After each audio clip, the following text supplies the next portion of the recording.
more than just being a good athlete on the field. Right. It's who you are. It's so your persona. Right. So from my entertainment background, that's what I always knew. It's what kind of brand power do you have? If I'm Nike or any other brand that is interested in entering into a deal with an athlete, I'm looking at their audience too. Right. What's their reach? So it's not enough that you're a good athlete. Right. If you don't have reach, then yeah, collective deals may be available to you, but NIL deals might not.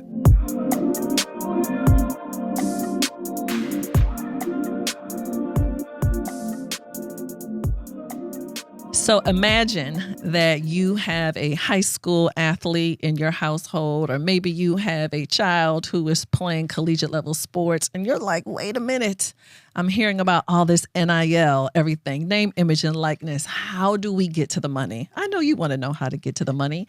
And so I'm so excited today that on the Thank Me Later show with me, your host, Jini Thornton, where we help you master your money and transform your life, that I have a friend, a very good friend and attorney, entertainment attorney and NIL attorney. Is that the right way to say it? It's not an NIL attorney, is it? Sort of. We are. Yep. That's accurate. Okay, that's accurate. It is accurate. Yeah. Donald Woodard is here today. Welcome, Donald. Thank you. Thank you for having me. Yeah, I'm so excited that you're here. So if you don't mind, I'd like to take a minute and brag on you a little bit, because you probably wouldn't do it for yourself. So it's my honor to do that for you.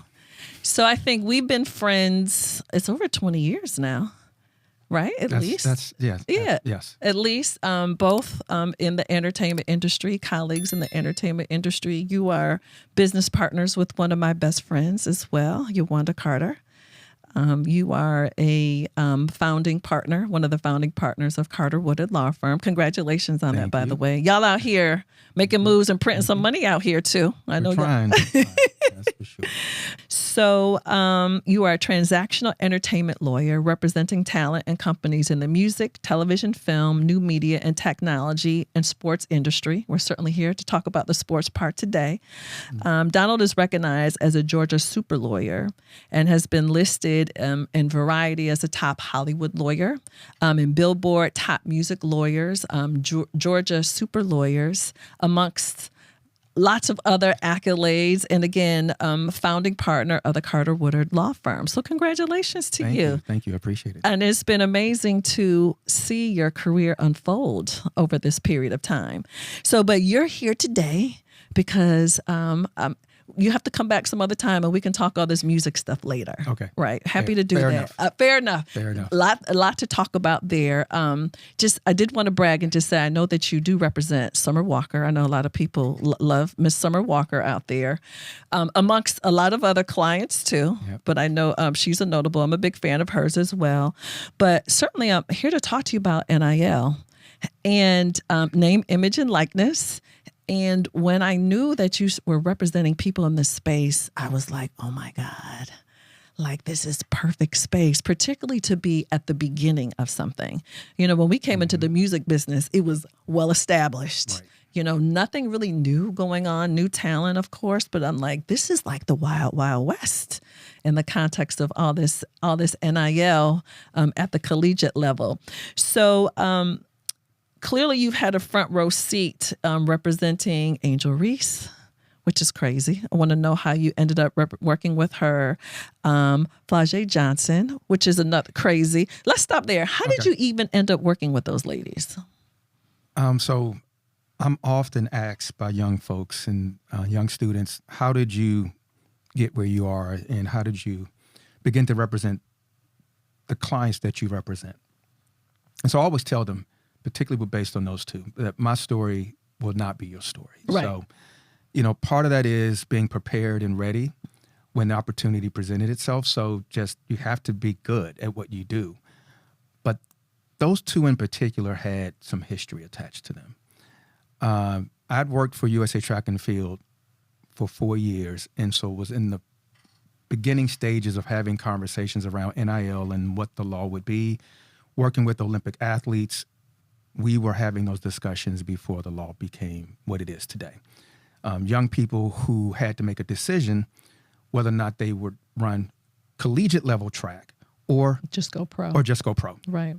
Right. So when I left track and field in 2020, 21, and decided that I wanted to start the firm, and NIL was going to be a part of my portfolio. That was part of your strategy, and part right? of the strategy. Right. I had a couple of targets, Flau'jae and Angel, immediately. Because I understood, based on my entertainment background, that NIL was going to be about superstars as well. So it wasn't just that they could make money in NIL, but superstars would make the most money, have the most opportunities. So Flau'jae was a recording artist, or is a recording artist. Right. I was first exposed to Flau'jae through a contact in the music business. He came to me years ago and said, hey, I have this amazing recording artist. She's an amazing basketball player as well. Right. And at the time I wasn't focused on it. I'm like, well, yeah, whatever. You right. know, Here we go again. Here we go again. Trying to do two things. Right. And fast forward, when she was at LSU her freshman year, they were looking for representation, and that same individual recommended me. And because I wore both hats, it just made sense.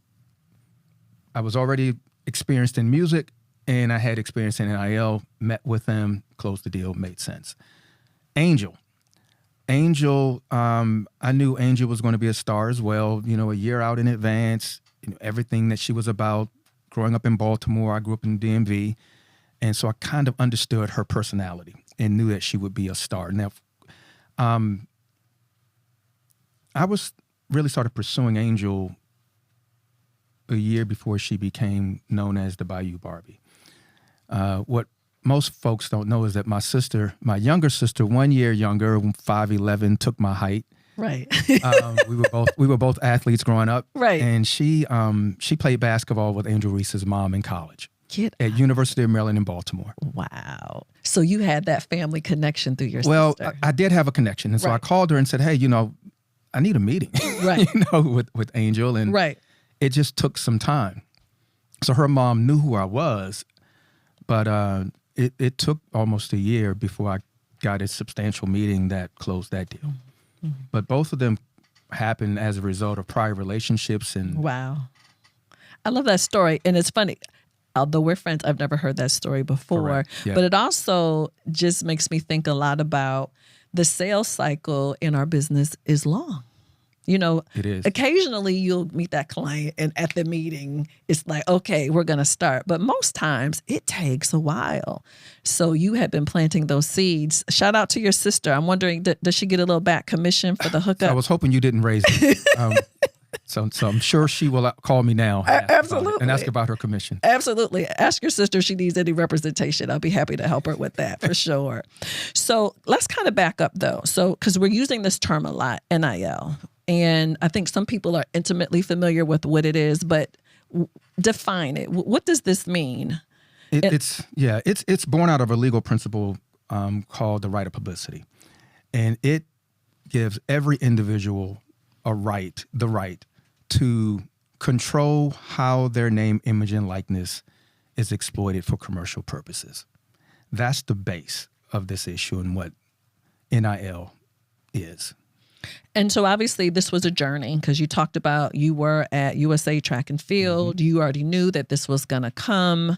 The NCAA, finally, they were addressing this issue. So did you think like, oh my gosh, this is great? Or were you concerned about the impact that it was going to have on sports? Because I know some people love it. They think it's the best thing that's ever happened. And other people feel a little strongly, you know, or adversely to NIL. My career, I've been primarily a talent representative. And so for me, NIL was an opportunity in some ways to right a wrong. Right.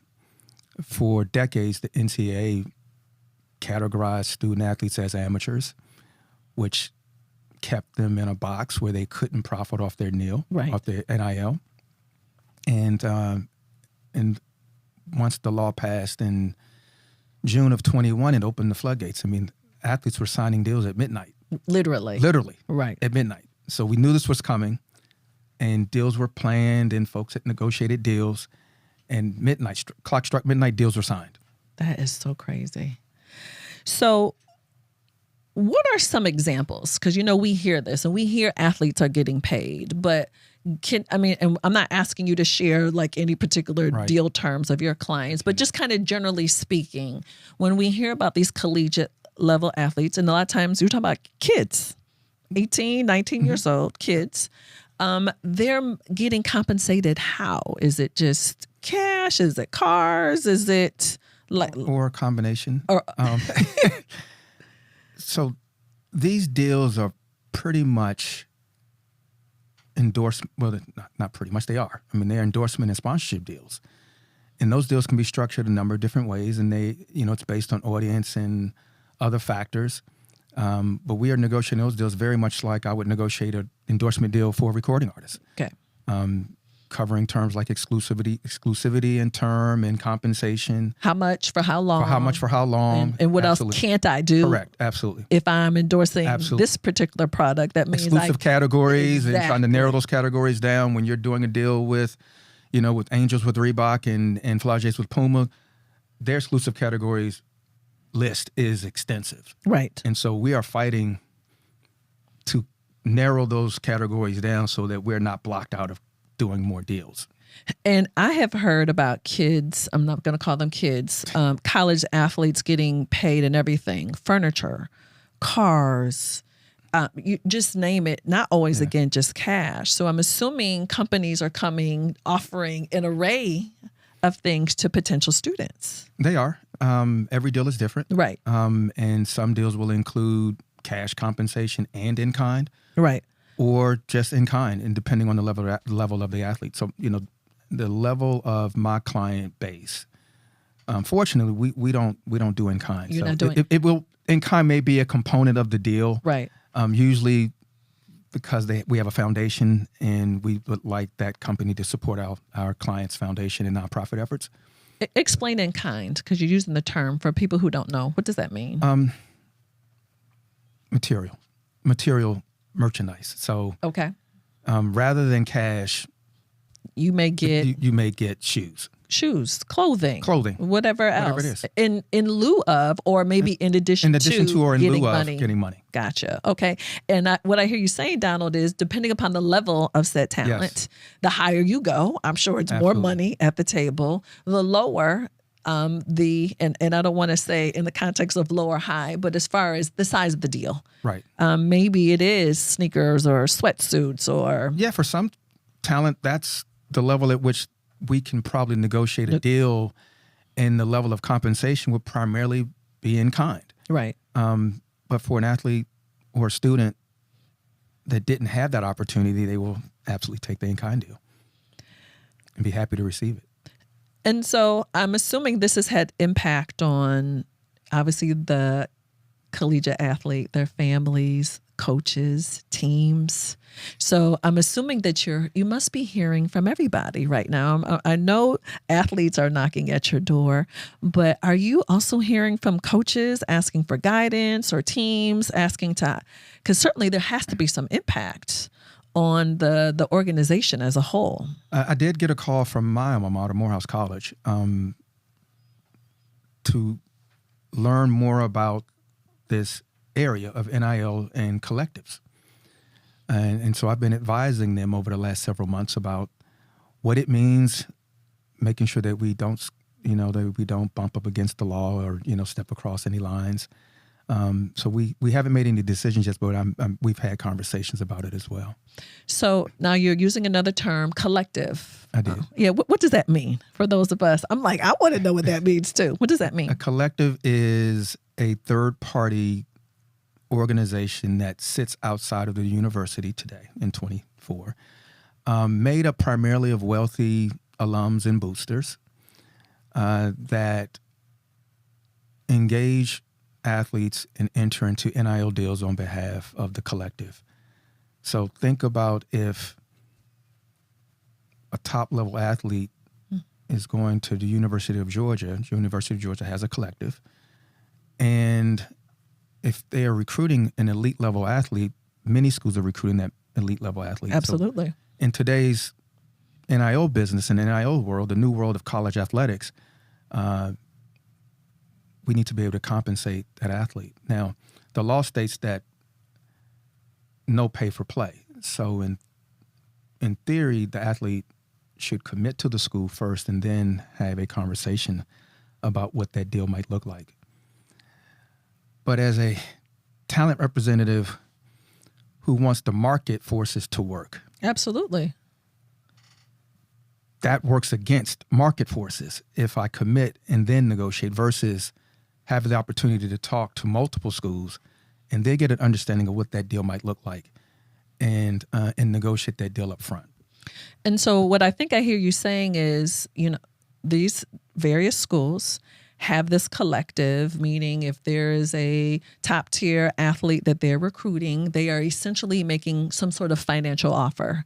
What they may be getting from one school could be very different from another school, Right. But these athletes are thinking about where they're going, because this is money that is being, I'm not saying controlled by the school, but this is not them engaging someone like you to go head on and get a deal from Nike or get Correct. a deal from Reebok. That's absolutely right. This is literally, again, it has to be some upper level at the schools are managing this to some degree or not managing. So let's, because that will touch on different topics. Okay. And so the reason why collectives today sit outside the university, one is, in a very important issue, is Title IX.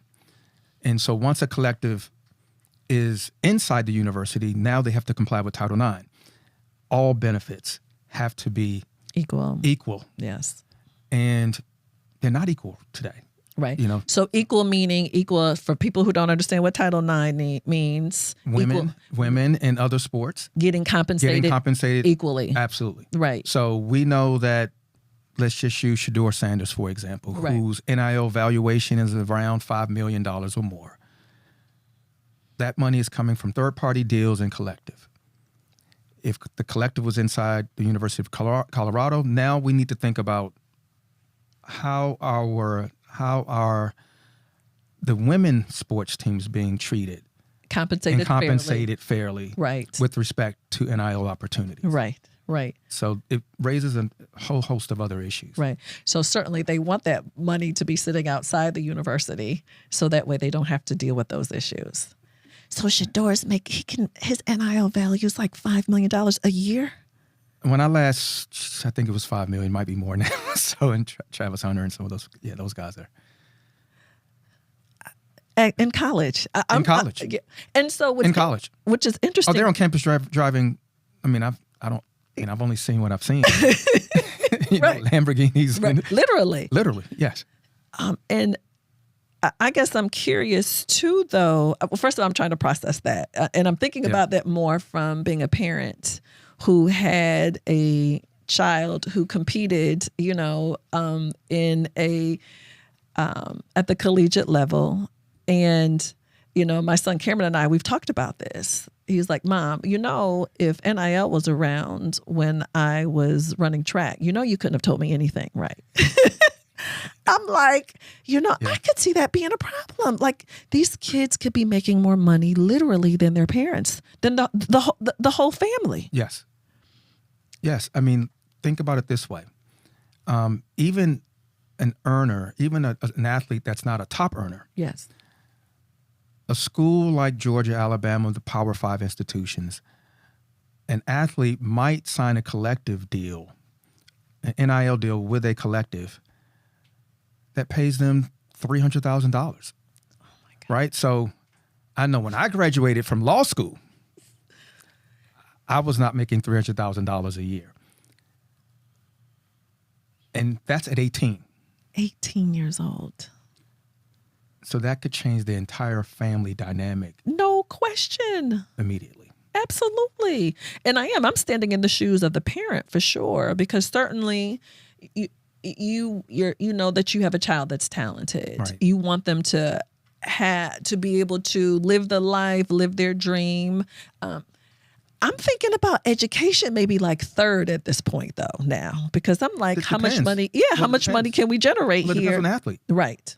Because, and the reason why I say that is, I counsel and advise Julian JuJu Lewis, who's in high school quarterback, but he's one of the top quarterbacks in the class. And he's been identified as a top prospect since he was in middle school. Which is I don't understand that, but okay. Since he was in middle school. Right. So as a parent, I'm thinking about education, right? But when you have that kind of athlete, education is important. It is. Mm-hmm. But if he stays on track for projections, he's number one in the draft of the NFL. That's an entirely different game. Absolutely. So as a parent, I might adjust my thinking. Yes, education is important. If you get injured, I need you to be able to fall back on education. But at the same time, we are also making decisions that's best for your long-term career as an athlete. So we have to balance where sports now become, I don't want to say more important, right. but in some ways maybe more important. Absolutely. For today. Yeah, and I'm not suggesting that, right. But I can understand the thought process, right. Particularly if you have a college athlete who may not be going pro, meaning that this time in college, this is the time that they're going to generate more money, probably related to their gift and the skill, right. The sport. Well, that issue is playing out right now. Right. Quarterback for UNLV, this is just recent, within the last week or so. So this is hot off the press. Right. Hot off the press. Within the last week or so, the quarterback from UNLV, starting quarterback, team off to an amazing start, undefeated season. He's playing very well. Was promised by someone a $100,000 NIL deal. He'd only been paid $3,000. Game 3, if he had played 5 games, he would have lost a year of eligibility. This is his last year. Okay. So this is the only time that he can cash in on football. Okay, so he's like, we need to be making all the money this year for sure. So he left the team to preserve his final season. Enter the transfer portal, also a part of the process now. Right. Enter the transfer portal when it's time and look for an opportunity to play somewhere else next year. Right. And so... And his stock probably rose during those 3 games where, he played well enough. He did really well. Yes, he did. Right. He did. And I see it from both sides. I mean, certainly, I don't know his parents. I don't know the student athlete, right. But I'm thinking to myself, I could see why they made that decision. Before NIL was available to athletes, students on campus could intern, start a business, make money. Absolutely. College athletes couldn't. And so to him, yes, it's a good business decision. It's the Wild Wild West. Until they fix it and add guardrails, this is what it is. Right. And so he's playing within the rules as they exist. And for him, making a good business decision when he has 1 year left and he's not an NFL prospect based on what I hear. Right. This is it. This is his chance. Absolutely. And I'm also thinking, Donald, though, whether he is an NFL prospect or not, I mean, I think the math, I would need the math to be mathing the right way. Because right. I'm like, why would you leave that money on the table? If he had any other business, you would encourage him to go for Absolutely. the money. Absolutely. I've had that conversation as well. And JuJu's dad and I had that conversation before the law passed for high school students. And we were having a conversation about what do we do, because Georgia had not approved NIL for high school students. California did. In fact, at the time, Georgia was one of 20 states that had not approved NIL for high school students. And as a parent, you're thinking, well, I'm leaving a lot of money on the table during his high school years. What do I do? Right. Football in particular for sure is a tough sport, and it's not promised. An injury could be around the corner. So if I can grab, and I use the word grab, but enter into transactions and earn income in my high school years, why wouldn't I do that? Because you and I know that as we're thinking about our futures as young people, if we can start with a nest egg of money in the bank, absolutely, then our decision process may be different too. And we're thinking about what makes us happy, and we have a little bit of a runway before we have to enter the workforce and make decisions that many students make, that where they may enter a job or accept a job that they may not believe is the right opportunity for them today, but they got to pay the bills. And So about how many states allow NIL at the high school level? At the high school level now, I hadn't checked in a little bit, but it's over 30 now. So It's there over may be 30. it may be close. In fact, it may be close to 40 now because they've been dropping like flies, and they all have approved. Florida hadn't approved at one point, but then you think about the competition. So states will compete for athletes because if I'm on the line, You'll just move. I'll just move across the line, and it has to be a bona fide move and all this, but you will figure that out. Absolutely. So are you representing clients? I know you mentioned, I'm sorry, the young football player, the superstar. Julian. Are you representing any other high school students right now? I'm not, but I just had a call with a family recently in high school. And so I do in fact, I've had a couple of calls recently. And how much money are these high school kids? So now we're talking about 15 years old, 16 years old. But you know what? Why am I saying that? We are used to people that age being in the music industry. Yes, and that's completely okay. Absolutely. So these kids at the high school level are what level deals? What we're talking about here? Well, let's just back up a little bit. I don't care if you're in high school or college. Right. It's really a small percentage of athletes that are earning any real income from NIL deals. Okay. High school, even smaller. Had a conversation with an athletic director yesterday. And power school. 5-star, 4-star athletes up and down the roster. He said, Donald, how many athletes do you think on our football program have NIL deals? And he said, I'll tell you, 0. I don't understand that. 0. Why? Because it's more than just being a good athlete on the field. Right. It's who you are. It's so your persona. Right. So from my entertainment background, that's what I always knew. It's what kind of brand power do you have? If I'm Nike or any other brand that is interested in entering into a deal with an athlete, I'm looking at their audience too. Right. What's their reach? So it's not enough that you're a good athlete. Right. If you don't have reach, then yeah, collective deals may be available to you, but NIL deals might not. So I want to talk to you about that because I'm very curious about students, college athletes who are at smaller schools, HBCUs, maybe sports that aren't quite as popular as football and basketball, who are playing, volleyball or on the golf team. Because I know if I'm a parent, I'm thinking, what do we need to do? We can't switch over to the football team, but what can we do to monetize this? But before we do that, I wanted to, we had a question that got submitted from our Thank Me Later community. Folks knew that you were going to be here. So I wanted to read this question to you. This is from Tracy, who's from Fort Lauderdale. And she said, my son is a junior in high school and plays basketball. He's one of the top players in the city. Colleges have begun looking at him, and I don't know much about these NIL deals or how to prepare him for that side of sports. And when does it come? So she wants to know, how does she prepare him and how to manage the business side that's getting ready to start happening potentially. It isn't guaranteed. Potentially yes. Now.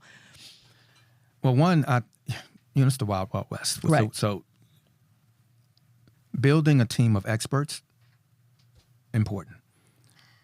Financial advisor, lawyer, tax. You have to have folks on your team that know what they're doing. We're, in many cases, can be talking about 7 figures worth of income that's coming in that wasn't coming in a year ago, and we know that you have to pay taxes on that income. Absolutely. And what we hope is that you're saving that money, investing that money, so you need financial advisors around that can advise you as well. The host of professional advisors. So that's where it starts. And because that's what you would do if you were building a business. Absolutely. Right. It's in fact, athletes have to look at themselves as the CEO of their business. Because they are. Because they are. Right. So other than building the team, though, what I keep hearing you saying, and I know you and I have had these conversations offline, because I know that parents have reached out to you about their star athletes. Maybe Right. they were playing volleyball or another sport, and they're like, what do we need to be doing? Right. And so what I've heard you say in our previous conversations, and you made that point clear here today too, is it's great what they're doing on the field, on the court, but who are they off the court? Right. How are they showing up?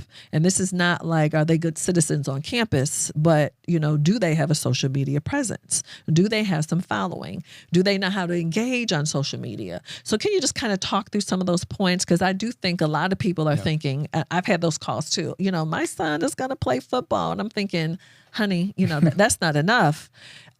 People want, before they start writing checks, they want to make sure that, again, before they endorse you, how can you endorse their product or their service the right way? Right. Well, what I tell families is it's never too early, if this is something that you're interested in helping your student athlete, your child, build an audience.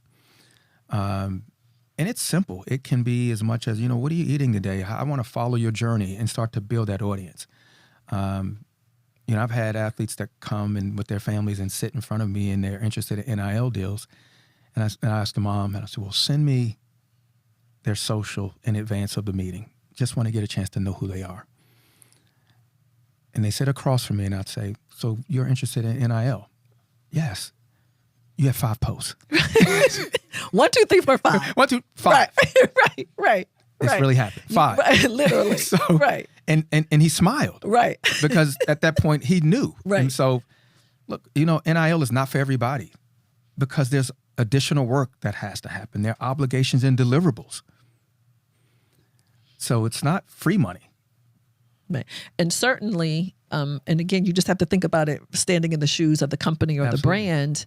Like, you need to come with a built-in audience. Yes. They're not here to help you build your audience. You need to be intentional and strategically, literally working on that. Absolutely. And I mean, obviously there's some athletes or people who are just so good at that and are very intentional about that, and others who just don't have it at all. Well, that's interesting because when I started working with Angel and Flau'jae, and there's been this, burst of activity within women's sports, as we know. Love that. Women are a little bit better at being active on social.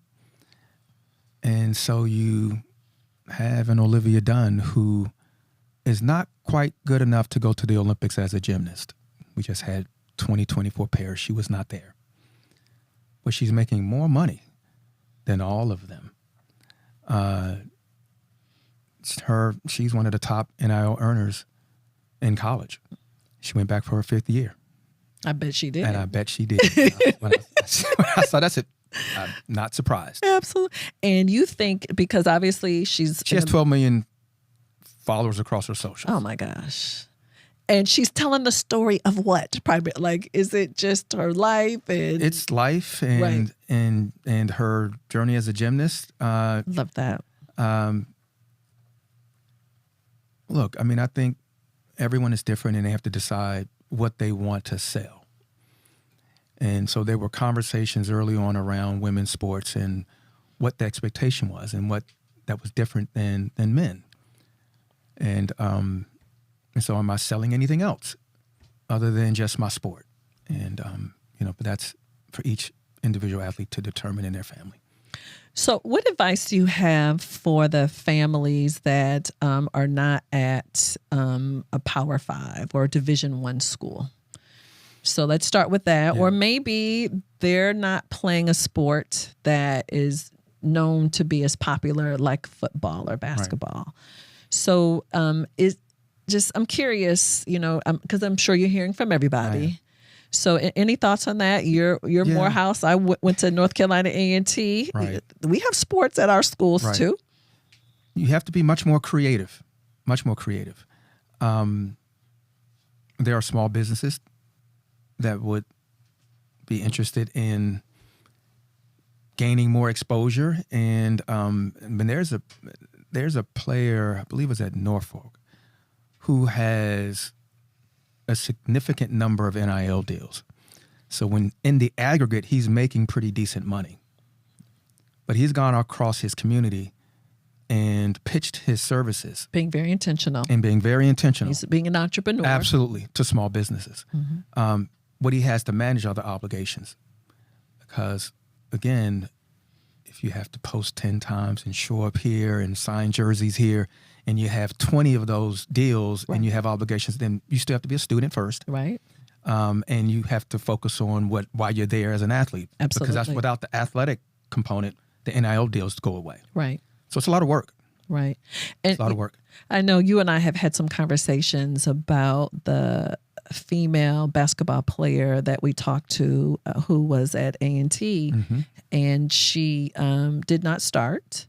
Right. And I think she was a graduate student. And when I met her, she was making about $100,000 a year in NIL deals. And I kept thinking, how is this possible? Because in my mind, I'm thinking, you know, She was UGA, Alabama. I'm thinking the big schools, of She was very course. intentional. She was very intentional. And I really appreciated her strategy, how intentional she was, because she was a marketing genius. Right. She was a social media genius who happened to play basketball and was able to leverage that. And I saw how intentional she was trying to get, you know, the other athletes engaged and involved. And I just saw that business acumen, and I'm just like, you know what? This is what the athletes need. They need this type of support to understand what to do, because here's the real work that has to happen here. Yeah, I mean, I'll say this too, because when I talk to families, they've been blessed in part because of the period when their kids were born. Oh my gosh. Right? For sure. So my position is you've been blessed with a unique opportunity to take advantage of NIL and build a portfolio of income before you leave your institution. Put in the work, because if I had graduated from college with $100,000 in the bank, I'm not sure I'd be sitting here talking to you as a lawyer today. I don't know. Maybe I would, but I'm not sure. Right. So, And I understand what you're saying, because that amount of money that early in your life could literally change the rest of your life, correct. Provided you do what you're supposed to do with the money. Correct. Absolutely. So now you're leading me to another direction. I'm just thinking about family dynamics. So, you know, I have 2 adult children. You have 1 adult daughter. Can you imagine Ani making more money than you and you're still raising her? Is there a power shift that is happening in families? Well, we see that in the music business. Right. So it's not much different. It's not different. Right? That's true. And so every family unit is different. Right. But when a young person becomes the breadwinner, Right. they start to wield that power a little bit differently. Absolutely. Like, who are you raising at this point? You know, that's what my son said, Mom, you couldn't have told me nothing. I'm like, you know what? I bet you we could not have told this kid anything. Changes a lot of things. What advice do you have for parents who maybe they want to be involved? Maybe they have no idea what's going on, but they're like, you know, maybe this is an opportunity for their student athlete. What advice are you sharing with parents? There's a theme here, and that is engage the right experts and professionals to help advise the family. Parents, you just can't do it alone. And the worst thing that can happen is when a parent tries to do it alone, have that child enter into a transaction that is bad. It's much more challenging and difficult to unwind a bad deal than to enter into a deal on the front end and do it the right way. Mm-hmm. So it's critical that you hire the right team of folks and the right support. team of experts to support. Right. And, you know, I appreciate you saying that, because you're right. If you do compare it to music, you would not allow your child to do a deal with a record label. I hope you wouldn't, without having some representation. Right. So why would you allow them to get into one of these deals? One thing that I did hear, and I'm not going to mention the school, but I did hear something about a student who was a basketball player. And this is, I don't even think the school was Division I, but when I heard the term of the deal, the carve out, it was like 10 years. I'm like, he won't only even be in school like 4 or 5. The terms were horrible deal. So the schools have gotten, they're compliance departments now. And so in most, at the university level, the term of the deal cannot extend beyond the life of their collegiate career. Okay. So there are some guardrails that have been in place at the collegiate level to protect against that.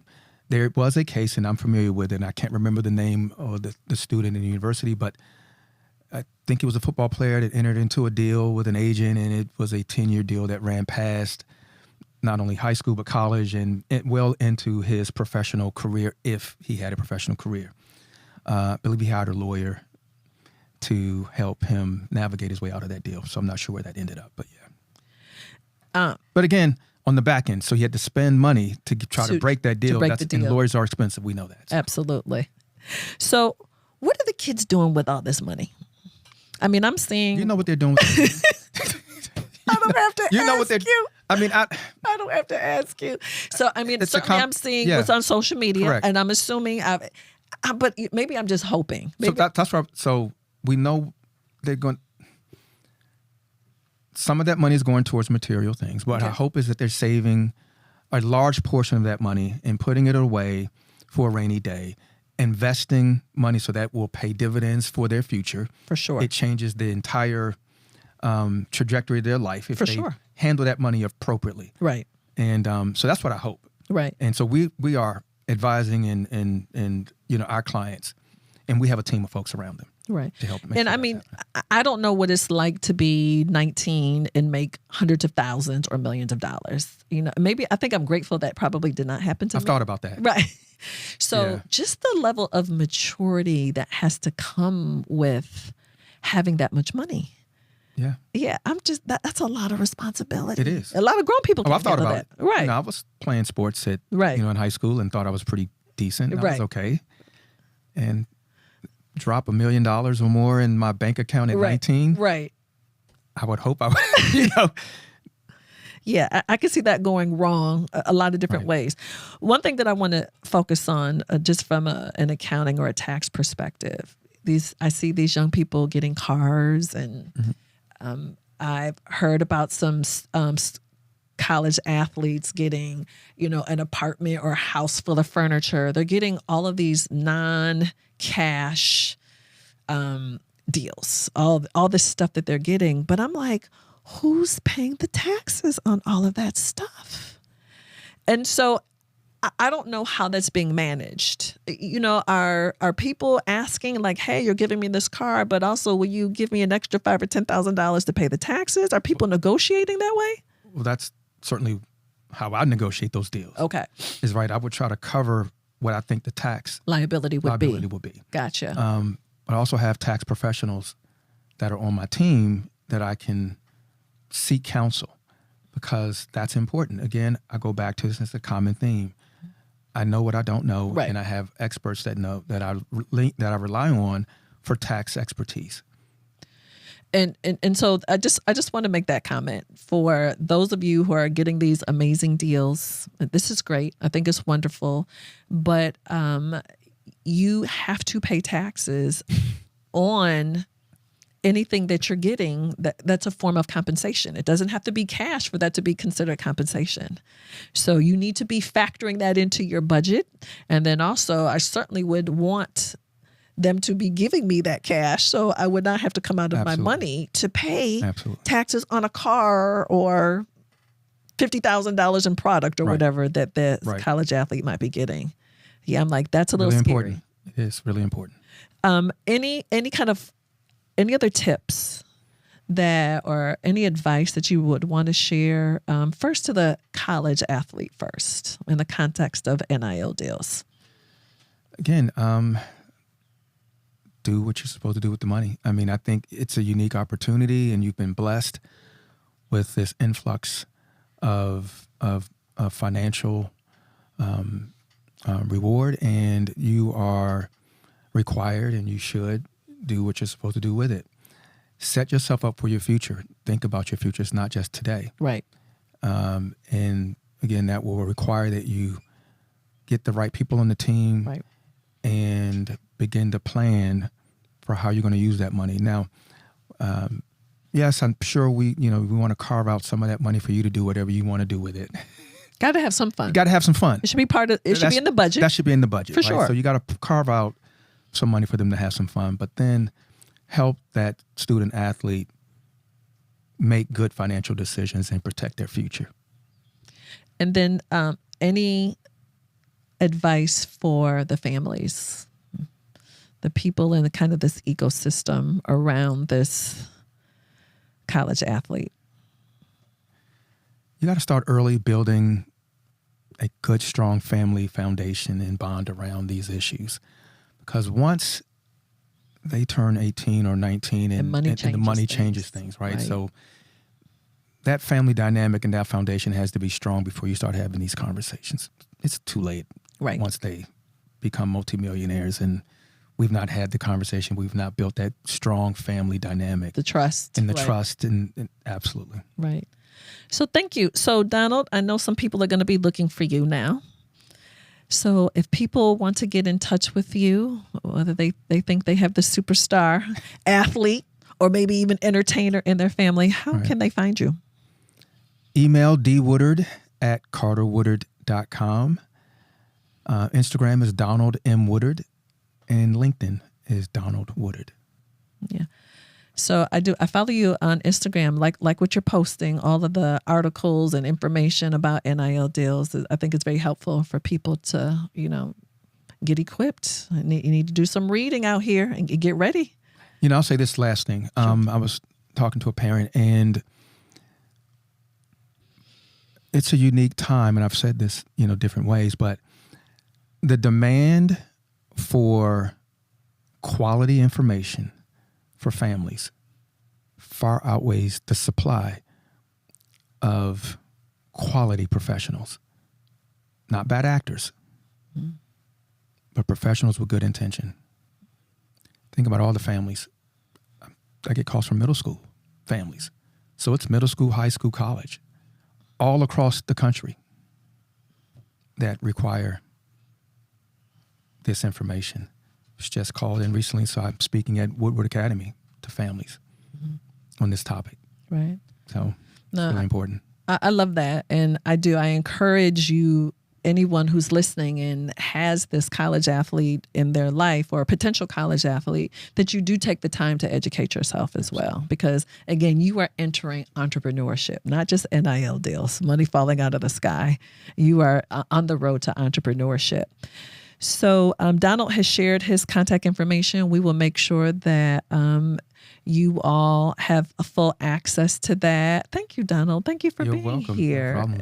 And thank you for being our NIL subject matter expert. And if we get any more questions for you, we will certainly share them. We would love to have you back. Definitely want to talk about some music stuff with you. Okay.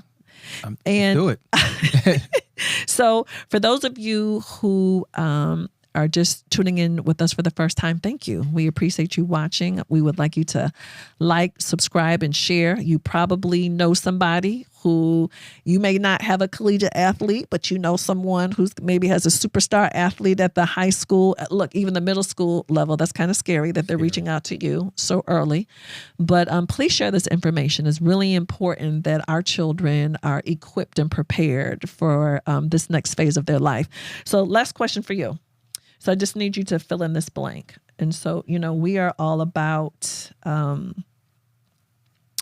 legacy planning here. We're all about making sure people have the right information. So finish this sentence. If you blank, you will thank me later. If people what? If you blank. Hire Carter Woodard. You can thank me later. There you go. Close. Okay, that was shameless. That was shameless. What about hire Jini Thornton? I was not ready for that. You're not ready for that? I was not ready for that, but I appreciate that. You are funny to me.